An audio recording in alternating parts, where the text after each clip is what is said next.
भारत में सोने के बिना कोई कहानी पूरी ही नहीं होती, चाहे शादी ब्याह की बात हो या त्योहारों पर पुरानी तिजोरियों का खुलना।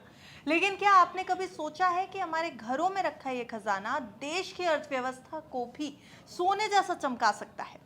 आज हम बात करेंगे सोने और चांदी की कीमतों की हालिया चाल की, जो रिकॉर्ड ऊंचाई पर पहुंचने के बाद अब थोड़ा रुक गई हैं और नीचे की तरफ आ रही हैं। साथ ही ये भी समझेंगे कि ज़ेरोधा के फाउंडर नितिन कामत का वो दिलचस्प आइडिया क्या है जो ये बता रहा है कि कैसे हमारे घरों में बंद पड़ा सोना देश के ग्रोथ इंजन को तेज कर सकता है।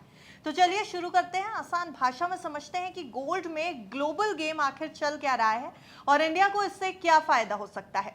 नमस्कार, आप देख रहे हैं बिस्तक। मैं हूं आपके साथ अनिमत द्विवेदी। सोने चांदी के इस एपिसोड में आप सबका बहुत स्वागत है।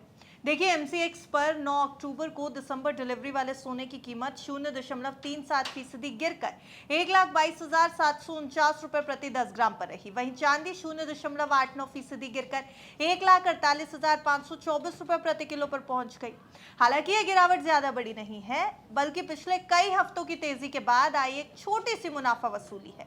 ऐसे में एक्सपर्ट्स भी मानते हैं कि मार्केट अभी भी लॉन्ग टर्म में पॉजिटिव ट्रेंड में है। वैसे साल 2025 में अब तक की सोने की कीमतों में 50% से ज्यादा का उछाल देखने को मिला है। इसके पीछे भी कई बड़ी वजहें हैं। सबसे पहली वजह तो यही है कि दुनिया में जियोपॉलिटिकल टेंशन्स हैं, खासकर कि मिडिल ईस्ट में। अमेरिकी फेडरल रिजर्व के ब्याज दरों में कटौती की उम्मीद भी एक बहुत बड़ी वजह है जो सोना को पॉजिटिवली ट्रिगर करती है। डॉलर की कमजोरी और केंद्रीय बैंकों की भारी गोल्ड खरीदारी भी एक बड़ी वजह है और साथ ही ईटीएफ में बढ़ता निवेश भी सोने की मांग को और भी ज्यादा मजबूत बना रहा है। अब देखिए, भारत में सोने के प्रति प्यार जग जाहिर है। शादी की ज्वेलरी से लेकर पारिवारिक विरासत तक सोना हर घर की तिजोरी में बंद पड़ा है। लेकिन ज़ेरोधा के फाउंडर नितिन कामत का कहना है कि ये सोना एक खजाना है जो चुपचाप बैठा हुआ है। अब वर्ल्ड गोल्ड काउंसिल के मुताबिक भारतीय घरों में करीब 3 ट्रिलियन डॉलर, यानी अगर भारतीय रुपयों में देखिए तो 250 लाख करोड़ रुपए का सोना जमा है। लेकिन ये देश की आर्थिक वृद्धि में, इकोनॉमिक ग्रोथ में कोई योगदान नहीं दे रहा। कामत का मानना है कि हमें सिर्फ गोल्ड लोन से आगे बढ़कर इस सोने को फाइनेंशियल सिस्टम में लाने के नए तरीके खोजने होंगे। उन्होंने कहा कि इक्विटी में निवेश कंपनियों को बढ़ने, नौकरियां बनाने और अर्थव्यवस्था को आगे बढ़ाने में मदद करता है, जबकि सोना बस लॉकर्स में ही पड़ा रहता है। नितिन कामत ने अपने एक्स हैंडल पर एक चार्ट भी शेयर किया जिसमें 1996 से 2025 तक गोल्ड और निफ्टी 500 इंडेक्स के सालाना रिटर्न्स की तुलना की गई।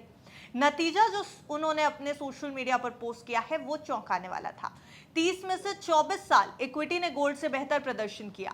निफ्टी 500 ने 2003 में 101%, 2004 में 105% और 2009 में 91% की बढ़त दी थी।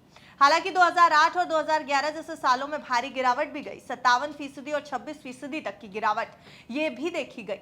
वहीं गोल्ड ने धीमी लेकिन स्थिर रिटर्न्स दिए हैं। 2011 में 32%, 2020 में 27% के उछाल के साथ।